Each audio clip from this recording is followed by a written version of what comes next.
왜 제3의 장소를 택했나? 출근길에 대국민 사과를 한 검찰총장, 저희가 준비한 상위권 주제입니다. 아시는 대로 지난 주말에 현직 대통령 부인 김건희 여사가 처음으로 검찰 조사를 받았습니다. 대략 한 13시간 정도 됐다고 알려졌는데요. 논란은 왜 제3의 장소, 검찰청이 아닌 모처에서 검찰 조사를 받았냐. 또 하나, 검찰의 수장인 이원석 총장은 조사가 끝날 무렵에 이 조사 자체를 알았다는 게 알려지면서 이른바 검찰총장 패신 논란까지 불거졌습니다. 이원석 총장이 그런데 오늘 아침 출근길에서 아예 대국민 사과를 했습니다. 국민들께 여러 차례에 걸쳐서 우리 법 앞에 예외도, 특혜도, 성역도 없다고 말씀드렸습니다. 그러나 대통령 부인 조사 과정에서 이러한 원칙이 지켜지지 않았고 결과적으로 국민들과의 약속을 지키지 못하였습니다. 일선 검찰청에서 어떠한 보고도 받지 못하였습니다만 일선 검찰청을 제대로 이끌지 못한 것도 모두 제 책임이라고 생각합니다. 이 또한 모두 제 책임입니다. 국민들께 깊이 사과드립니다. 앞으로 남은 수사와 사건 처분에 있어서 헌법에 모든 국민은 법 앞에 평등하다라는 헌법 원칙이 반드시 실현되도록 제 모든 힘을 다하겠습니다. 조사 종료 2시간 전에 보고를 받아서 사후 통보다 총장 패싱이란 지적도 나왔는데 좀 진상을 파악하고 경위를 파악해 본 다음에 필요한 조치를 취하겠습니다. 참 이례적인 장면이었습니다. 오늘 아침에 이현정 의원님. 네. 분명히 서울중앙지검장이 독단이자인지 모르겠습니다만 일단 지난 주말 모처에서 검찰 조사를 마쳤는데 검찰의 수장은 이원석 총장이 대통령 부인 조사 과정에서 원칙을 지키지 않았다. 국민과의 약속을 지키지 못했다. 이 얘기 어떻게 들으셨습니까? 자, 저는 그렇게 크게 한번 보면요. 검찰총장 출신 대통령이 계십니다. 예. 자, 그런 상황에서 임명한 이원석 총장이 저런 이야기를 할 때는 그 상황이 정말 안타깝고 또 굉장히 문제가 많다는 생각이 듭니다. 만약 저 자리에 윤석열 대통령이 검찰총장으로 있었으면 이 문제를 어떻게 했을까? 저는 그걸 묻고 싶습니다. 만약에 서울중앙지검장이 검찰총장한테 아주 알리지도 않고 사상 최초의 영부인 조사를 뒤늦게 이미 조사 중에 통보했다? 예. 그러면 검찰총장으로서는 어마어마한 모욕을 느끼지 않았겠어요? 자, 그러면 검찰총장이 할 수 있는 게 뭐겠습니까? 검찰총장에 인사권이 없지 않습니까? 그렇다 보니까 검찰총장은 예를 들어서 징계를 할 수 있는 그런 권한은 있겠습니다만은, 그러니까 지금 상황에서 보면 거의 허수아비나 말음없는 그런 상황으로 지금 만들어 버렸지 않습니까? 저는 왜 이런 상황을 이렇게 만들었을까 정말 의문이 듭니다. 그리고 이게 과연 윤석열 대통령이 이야기했던 공정과 상식이었던 그런 모습인 것인지, 특히 전직 대통령도 전부 다 중앙지검에 나와서 다 조사를 받았습니다. 예. 자, 그러면 현재 물론 영부인이라고 하지만 예. 제3의 장소의 조사는요, 그동안 이 검찰의 자존심과 같았습니다. 특히 아주 몸이 안 좋다든지 굉장히 조사하기가 불가능할 경우에만 했지만, 아무리 이 전직 대통령도 전부 다 검찰청사 와서 기자들의 일문일답을 답을 조사를 받았던 것, 또 원한다면 또 전부 다 비공개로 조사받을 수 있습니다. 지금 검찰청 밑으로 들어가서 다 받을 수 있는 그런 시스템이 돼 있으니까요. 예. 그럼에도 불구하고 왜 제3의 장소에서 하는 것인지, 그리고 또 왜 검찰총장한테 보고조차도 하지 않은 것인지, 과연 이게 윤석열 대통령이 만들려고 했던 검찰의 모습인지 저는 참 의아할 따름입니다. 과거 지금 화면에 나오는 게 윤석열 대통령, 윤 대통령이 당시 이제 검찰총장 시절에 이원석 현 총장이 보조했던 사진, 저 사진은 꽤 많이 회자가 됐을 정도로 유명한 사진. 당시 이제 여러 압박을 받았던 총장 시절의 윤석열 대통령이기 때문에요. 조기현 변호사님. 그러니까 이게 모두 제 책임이고 국민들께 깊이 사과한다. 중앙지검장을 질책하고 사실 경로했다는 얘기는 언론 보도를 통해 다 전해졌기 때문에 그런데 이제 어쨌든 패싱을 당한 거 건너뛰었다면 그 이후에 총장으로서의 행동들이 뭐가 먹히겠냐 이런 비판 동시에 나올 수 있는 건 아닌지 모르겠습니다. 그렇습니다. 이원석 총장이 필요한 조치를 취하겠다, 진상 조사를 지시했다고 하는데 이 진상의 내용을 모릅니까? 이미 다 알고 있었던 내용 아니겠습니까? 그리고 소환 조사에 관련해서 이미 이전부터 조율이 있었다고 하고 검찰총장의 입장은 분명했던 것으로 보이는데 수사팀의 입장은 달랐던 거고 결국 패싱하고 서울중앙지검 입장대로 그대로 간 것으로 보여집니다. 이미 이원석 총장은 지난 5월 달에 전담 수사팀 구성 지시하고 인사 패싱 당해서 이 송경호 그 검사장이 부산으로 간 이후에 예. 이창수 중앙지검에 임명된 시점부터 사실상 아무것도 할 수 없는 검찰총장이 됐다는 걸 다시 한번 확인한 것에 불과하고요. 그래서 실질적으로 진상조사를 지시한다거나 감찰을 지시한다거나 해도 검찰 내부가 이 사안과 관련해서 이원석 총장의 입장을 뭐 확실하게 이 명분을 세워줄 만한 결과를 내놓을 가능성이 없다. 결국에 지금 이원석 총장이 하는 얘기도 검찰 내부를 향한 어떤 본인의 명분, 이거에 대한 호소에 불과하지 실질적으로 이 사안의 문제를 해결할 수 있는 조치도 안 될 거고 그러한 힘도 가지지 않기 때문에 이 사안은 이로써 끝난 것으로 봅니다. 이게 지금 사실 두 가지 논란이 핵심이잖아요. 지금 왜 총장을 건너뛰고 첫 대면 조사를 했냐. 이거에 대해서 깊이 사과한다. 사과의 주체를 국민으로 했습니다. 이원석 총장은. 그런데 시간을 돌려보면 또 하나의 논쟁거리. 왜 제3의 장소, 뭐 안가라고 누군가는 얘기하는 이제 보안 시설에서 김건희 여사가 조사를 받았냐. 이 장소를 두고요. 시간을 좀 돌려보니까 검찰총장과 서울중앙지검장이 공개적으로 충돌까지 한 사실도 알려졌어요. 저 성치훈 부회장님. 다음 화면을 보겠습니다. 몇 주 전에 총장 주례보고 당시에 이창수 서울중앙지검장은 제3의 장소에서 조사가 필요하다. 사전에 건의를 했는데 이원석 총장은 아니다. 이거 공개 소환 필요하다라고 의견차가 분명했는데 일단 그러면 이창수 서울중앙지검장이 독단적으로 했는지 알 수 없습니다만 서울중앙지검장 뜻대로 됐다. 이걸 어떻게 받아들이세요? 지금 그 이원석 검찰총장의 반응으로 봤을 때는 이창수 지검장이 지금 독단적으로 한 걸로 보여지는 것이죠. 그리고 제3의 장소라고 했을 때도 검찰에 관할하는 장소에서 한 것이 아니라 사실상 대통령실에서 관할하고 있는 대통령 경호처 관련된 부속 청사에서 진행됐다는 것 아닙니까? 예. 그거에 대한 비판이 더 큰 것입니다. 이거에 대해서 뭐 비공개로 해야 된다. 비공개로 만약에 하는 거에 대해서는 뭐 민주당도 만약에 비공개로 검찰 관할 지역이나 아니면 중앙지검에서 했다면은 비공개로 된 것 자체에 대해서는 민주당도 그렇게 크게 비판을 하지 못했을 겁니다. 예. 그런데 비공개로 진행되면서 제3의 장소, 심지어 사실상 이 장소를 그 검찰에서 정한 것이 아니라 사실상 대통령 경호실 혹은 김건희 여사 측에서 원하는 장소로 갔다는 것이 지금 명백한 상황이기 때문에 예. 그런 거에 대해서 지금 민주당은 비판하지 않을 수 없는 것이고요. 예. 이창수 지금 그 중앙지검장이 자신의 불찰이라고 얘기했거든요. 자신의 실수를 인정했습니다. 그러면 경질해야죠. 본인이 지금 이거 장소에서 잘못된 진행됐다는 걸 자신이 인정했기 때문에 이거는 명백히 잘못된 것이고 이거에 대해서는 저는 조사를 하고 지금 그 검찰총장이 조사를 하겠다고 하기 때문에 조사 뒤에 분명한 이건 잘못을 따져 물어야 된다고 생각합니다. 지금 이 뭐 경호 안전 문제 이런 이야기를 하는데 그런 식으로 치면은 만약에 민주당에서 이재명 대표는 올 1월에 그 목숨을 위협받지 않았습니까? 예. 앞으로 뭐 사법 리스크 관련된 거 있을 때 목숨을 위협받고 있으니 민주 당사에서 하자라고 하면은 허용해 줄 겁니까? 뭐 그거 더 심한 더 엄한 엄호를 뭐 경호를 받고 있는 대통령에 준하는 경호를 받고 있는 뭐 대기업 총수들 뭐 만약에 이재용 회장이 뭐 조사를 받을 때 예. 삼성의 뭐 안전한 안가에서 받자고 하면은 그걸 허용해 줄 겁니까? 그렇기 때문에 이런 거에 대해서 사실상 이게 검찰이 누군가 피의자를 소환한 것이 아니라 검찰이 소환되어서 출장 조사를 했다는 비판을 하지 않을 수 없는 겁니다. 그래서 출장 조사 비판까지 하셨는데요. 일전에 이런 일이 일단 있었고 검찰의 수장이 이원석 총장은 일단 이걸 불가하다고 했는데 제3의 장소에서 지난 주말에 13시간 가까이 조사를 받은 김건희 여사입니다.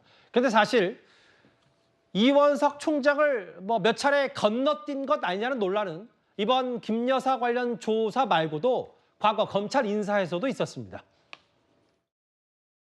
어제 검찰 인사 있었는데 총장님과 충분히 사전 조율 거친 게 맞습니까?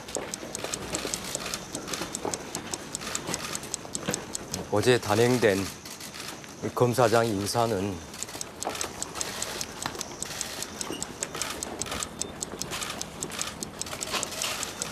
제가 이에 대해서 더 말씀드리지 않겠습니다. 김 여사 수사 방침에 향후 제동이 걸린 것 아니냐는 우려가 있는데요, 총장님. 어느 검사장이 오더라도 수사팀과 뜻을 모아서 일체의 다른 고려 없이 오로지 증거와 법리에 따라서만 원칙대로 수사할 것입니다. 저는 우리 검사들을 수사팀을 믿습니다. 인사는 인사이고 수사는 수사입니다. 근데 이제 여기부터가 좀 눈에 띄는데요, 이현정 의원님. 네. 사과를 했다는 보도도 나왔어요. 중앙지검 자체 판단을, 그러니까 본인 독단적으로 단독으로 결정해서 조사를 진행했는데 이게 제 불찰이다. 그러니까 선조치 후보고를 한 셈에 대해서 불찰이다. 질책을 했고 대검의 진상조사, 뭐 감찰까지 한다고 하는데 이 총장 임기가 이제 9월 중순인가요? 2달 정도 남았는데 이게 충돌로 보이면 충돌로 보이고 감찰한다면 그 감찰의 실효성이 있는지, 그 진짜로 이 총장, 정확히는 이창수 서울중앙지검장 독단으로 벌인 일인지 이게 참 궁금합니다. 참 이 모습이 여러분 많이 보신 장면하고 비슷하지 않습니까? 문재인 정부 말기에 벌어졌던 그 모습과 흡사 닮아 있다라는 느낌을 지울 수가 없습니다. 자, 어떤 회사에서 사장 몰래 밑에 부사장이 뭘 했는데 그러면 그 사장은 왜 있죠? 아무 의미가 없죠. 예를 들어서 대통령 몰래 국무총리가 무슨 일을 했습니다. 그럼 대통령 그냥 어우 잘했다라고 끝일 겁니까? 장관이 그런 일을 하면 가만둘 겁니까? 조직에 영이 안 서는 거 아니겠습니까? 뭘 잘못 보고하고 보고하지 않고 했다고 해서 그동안 장관 경질하고 했던 일이 비일비재하게 있었지 않습니까? 더군다나 사상 처음으로 현직 영부인을 지금 검찰이 소환해 조사를 한 겁니다. 검찰의 어떤 위상과 검찰의 어떤 자존심이 걸린 수사 아니겠습니까? 즉 살아있는 권력에 대한 수사였겠죠. 자, 그렇다면 이 문제를 중앙지검장이 혼자 결정했다? 과연 이건 있을 수 있는 일일까요? 그럼 검찰총장은 왜 있습니까? 아예 없애버리지. 저는 이거는요 정말 우리가 내로남불이라는 이야기를 많이 합니다. 근데 왜 이런 일이 반복되어질까? 즉 그렇게 전 정부의 내로남불에 대해서는 비판하던 사람들이 이제 정권을 잡고 난 다음에는 자신의 문제에 대해서는 왜 똑같은 일을 벌어지는 것인지, 그러니까 국민들이 지금 이 문제에 대해서 문제점을 의식하고 있는 거 아니겠어요? 왜 자신의 문제에 대해서는, 왜 영부인에 대해서는 이런 방식으로 수사를 하고 검찰총장 몰래 소환해 조사를 하고 중앙지검장이 무슨 권력으로 중앙지검장이 혼자 결정하겠습니까? 솔직히 중앙지검장이 혼자 결정하겠습니까? 독단은 아니라는 말씀이신 것 같은데요. 저는 그렇게 봅니다. 예. 자, 그렇다면 이게 과연 대통령실에서 이거에 관련된 일을 도대체 어떻게 처리를 한 것인지, 과연 이게 국민들이 보시기에 앞으로 그러면 이 사건에 대해서 아마 무혐의 처리할 가능성이 높다고 보는데, 그러면 이게 절차가 공정하지 못하면요 결과에 대해서 국민들은 신뢰하지 않습니다. 그러면 나중에 또 이 특검 논란이 또 불을 지피는 거예요. 그냥 뭔가 여기서 깔끔하게 끝낼 수 있는 문제를 계속적으로 문제를 키우는 것들, 사실 이 김건희 여사 문제 같은 경우도 이미 진작 예를 들어 사과하고 했으면 이렇게 문제가 커지지 않았을 겁니다. 근데 그걸 안 하다가 결국은 한동훈 위원장하고 지금 후보하고 갈라지고 여러 가지 갈등을 빚고 또 이 문제 가지고 지금 검찰하고 지금 사실 검찰총장하고 지금 관계가 좋지 않은 관계로 지금 가는 거 아니겠습니까? 왜 문제를 하나씩 해결하지 못하고 자꾸 문제를 일으키는 것인지, 그게 과연 그리고 또 이게 윤석열 당시 검찰총장의 정신과 맞는 것인지 제가 묻지 않을 수가 없습니다. 예. 잠시만요. 아까 이 얘기 조금 있다가 잠시만 만나보기로 하고 계속 이어갈 텐데 속보가 들어왔다는 사인을 받았거든요. 아까 그 전당대회 투표율 많이 관심이 있고 이게 어떤 그 판세에 영향을 미칠까 말까 뭐 이런저런 분석까지 해봤었는데 국민의힘의 전당대회 그러니까 당원 투표율은 48.51%입니다. 그러니까 48.51%, 대략 뭐 40만 명 가까이가 투표를 했다 이렇게 계산을 해보면 되겠죠. 당원 투표율 48.51%. 그렇네요. 제가 좀 어림잡아서 계산을 해봤는데 최종 투표율이 40만 8,272명이 투표를 한 셈이 됐고 최종 투표율은 이런데 앞서 제가 저희 뉴스탑10에 수차례 말씀드렸던 것 같이 국민의힘의 전당대회 기본 룰은 당원 80, 여론조사 20이고 그러면 아직 그 당원 투표 20, 여론조사는 아직 이제 하고 있기 때문에 최종까지 더하면은 뭐 투표율은 올라갈 수 있습니다만 일단 그 당원 투표율은 48%. 이건 당원 투표니까 여론조사까지 합친 건 또 다른 문제죠. 그러니까 이번 당원 투표율은 48.51%로 집계가 됐고 그렇죠. 당원 80과 일반 국민 20 반영해서 결정을 하니까 그 투표를 일단 당원 투표를 한정해서 제가 조금 전에 들어온 국민의힘 집계를 제가 대신 한번 전해드렸습니다. 48.51%가 당원 최종 투표율이었습니다. 원래 다시 돌아왔던 저희 그 이원석 총장 패싱과 지난 주말에 있었던 김건희 여사 조사 여러 논란거리들을 짚어볼 텐데 대면 조사는 그제 오후 1시 반, 정확히 토요일 오후부터 김건희 여사 조사가 시작됐고 명품백 수수 의혹도 대면 조사 필요하다고 설득했다. 그래서 명품백 수수 의혹, 앞에는 도이치모터스 주가 조작 의혹이었고 조사를 했다.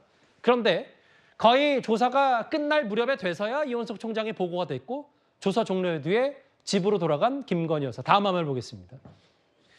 이원석 총장의 말이 오늘 그 출근길에서 한 얘기는 아니지만 여기 보시는 것처럼 사후 보고가 됐다. 다음 화면 보겠습니다. 내가 왜 이렇게 조사를 늦게 받은지에 대해서 이런 상황에서 내가 계속 근무를 하는 게 무슨 의미가 있냐. 국민과의 약속을 못 지키게 된 것이다. 저렇게 사건이 종결된다고 국민이 믿겠냐. 원희룡 캠프의 이준우 대변인, 이원석 총장의 말을 어떻게 받아들이시겠어요? 저게 그 큰 대원칙이 저렇게 오랫동안 굳건하게 있었다 그러면 저렇게 말씀할 수 있죠. 예. 근데 사실 지난번에 조국 대표가 법무부 장관 시절을 생각해 보면요, 그때 자기 자녀들을 전부 다 비공개 소환 조사를 했습니다. 조국 딸 조민 그리고 예. 아들도 마찬가지죠. 예. 비공개 소환 조사를 했고요. 나중에 얼굴은 본인이 어디 유튜브 나가서 공개로 얼굴을 알렸었거든요.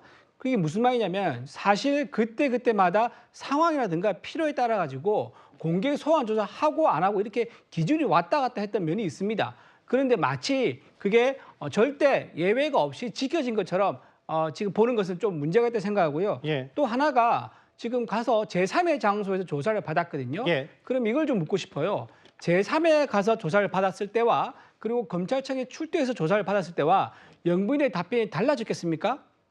저는 답변은 똑같다고 생각해요. 예. 그리고 핵심 절차, 검찰이 조사를 했다는 거, 이 핵심 절차에는 크게 지장을 주지 않는다. 좀 약간 지엽적인 부분 아닌가라는 생각이 좀 듭니다. 그래서 오히려 저는 국민들이 원했던 것, 예. 여론이 조사를 받고 법의 공정한 절차대로 진행을 하면 좋겠다는 거였었는데 거기에 대해서 저는 큰 흐름 속에서는 오히려 영부인이 국민들의 요구를 받아서 하고 있다라고 저는 그렇게 봅니다. 그러니까 이준우 대변인 말씀도 어떤 취지인지 알겠어요. 그러니까 네네. 뭐 어디서 하든 답변, 뭐 그게 커피숍이든 네. 모처든 뭐 여기 안 가든 검찰청이든 그럼 그렇다면 굳이 검찰청을 안 가서 이렇게 뭐 누구 말 맞다나요? 지금 나경원, 원희룡 뭐 이런 후보들이 얘기하는 굳이 야당에 빌미를 줄 필요가 있었는지라고 반문도 좀 하고 싶어서요. 말씀을 좀 부탁드린다면요. 야당에 빌미를 주고 있었는지 글쎄요. 야당 입장에서는 사실 어떤 식으로 하든지 간에요. 만약에 검찰청 출두하지 않습니까? 그러면 그거 가지고 또 새로운 화제를 또 삼았을 아니, 거예요. 어쨌든 이제 비공개 원칙은 지켜지니까 일단 말씀하십시오. 예. 어쨌든 비공개 원칙 하더라도 나중에 이게 얘기가 나오면은 또 비공개 조사를 했는데 예를 들어 몇 시간 했느냐, 예. 질문이 어땠느냐 이런 거 가지고 또 시비를 걸 수 있었겠죠. 예. 그래서 어떤 식으로든 시비를 걸려고 하는 민주당 입장의 눈치를 보면서 그렇게 꼭 우리가 맞춰서 할 필요는 없지 않았겠느냐. 그리고 또 하나 말씀드리고 싶은 거는 예. 검찰의 자존심 얘기를 좀 많이 하는데요. 예. 이건 자존심 문제가 아니고요. 이건 이제 정당한 법 집행 과정을 따지는 문제지 이거를 자존심 문제로 어떤 기관 간의 존심 싸움으로 봐서는 안 되겠다. 그 말씀도 같이 곁들이고 싶습니다. 예. 제가 한마디만 드리겠습니다. 그러면 앞으로 검찰청에 나는 검찰청에 조사 안 받고 싶다 그러면 그렇게 해줄까요? 이게 그렇게 할까요? 근데 영부인 같은 경우는 아니 지금 영부인도 경호에 전직 문제가 있을 거라고 대통령도 생각합니다. 다 전부 다 조사 받았습니다. 예. 전직 대통령과 영부인 누가 높나요? 그러니까 우리가 법 앞에 평등하다 그러잖아요. 예. 법불악이라고 그러지 않습니까? 법이란 게 뭡니까? 기본적으로 우리 헌법에 모든 사람이 평등해야 되잖아요. 예. 자, 그렇다면 그거에 대한 비공개 조사한 건 뭐 공개, 그거는 다를 수가 있어요. 예. 그러니까 검찰청이라는 장소가 갖고 있는 어떤 조사의 무게가 있습니다. 예. 그래서 예전에 재벌 회장들이 제발 병원에서 받게 해달라 그 요구들 검찰이 다 거부했어요. 근데 이 지금 민감한 시점에 그렇게 이야기를 하면 그럼 앞으로 야당에서도 이재명 대표 나 딴 데서 조사 받겠다 그러면 그때 그거 허용하실 겁니까? 아마 김혜경 의사 그렇게 받는다고 허용하실 김혜경 겁니까? 씨요? 예. 그러니까 우리가 지금 기본적으로 이거는 원칙에 관한 문제이기 때문에 예. 이런 부분에 비판하려고 그러면 그럼 우리도 원칙 지키고 상대방도 원칙 지키고 그런 상황에서 비판해야지 우리는 안 지켜도 되고 다른 사람은 지켜야 된다 이렇게 이야기하면 누가 그걸 수용하겠습니까? 근데 이제 물론 그 이준우 대변인께는 뭐 이런 제가 뭐 반문을 드리는 질문이 아니라 그럼 도대체 이원석 총장은 지금까지 뭐 어쨌든 장소 하나 특정하지 못하고 그 시간만 질질 끌어서 도대체 용산만 대통령실만 곤혹스럽겠다 뭐 이런 얘기들도 그 일부 친윤이나 혹은 뭐 국민의힘 내부에서 있긴 있는 모양이더라고요. 정치적 해석을 하면요 오히려 시간을 끌어서 예. 뭔가 의도한 게 있었던 게 아니냐 이런 얘기는 충분히 나올 만하죠. 예. 지난번에 우리가 김영부인이 사과를 하려고 문자 여러 번 보냈었는데요. 예. 그 사과를 받지 않았지 않습니까? 그러면서 총선 연양에 엄청 많이 영향을 줬었고요. 그래서 20석 정도를 우리가 가져올 수 있는 걸 못 가져왔다는 그런 평가가 지금 있습니다. 예. 총선 100세에도 그런 내용이 담기는 걸로 알고 있고요. 그렇다 그러면 이 법적인 절차도 바로 하면 되지. 왜 시간을 질질 끌다가 지금 하느냐. 이런 의혹도 당연히 나올 만하죠. 예, 그러니까 결국은 뭐 일부에서 이 총장을 바라보는 시각, 국민의힘 내부에서도 이게 누가 다수다 아니다를 보고 좀 엇갈리는 부분은 말씀하셨던 것처럼 그럼 지금까지 쭉 너무 길게 하다가 도대체 뭐 했냐? 아니다. 이원석 총장을 힘을 실어주는 의견들은 이준호 대변인 말씀과는 달리 또 김건희 여사가 조사받을 의향이 없으니까 계속 그거 줄다리기 하다가 시간만 이렇게 낭비하면서 야당의 공격만 준 것 아니냐라는 해석도 동시에 있기 때문에 제가 참고로 말씀드립니다.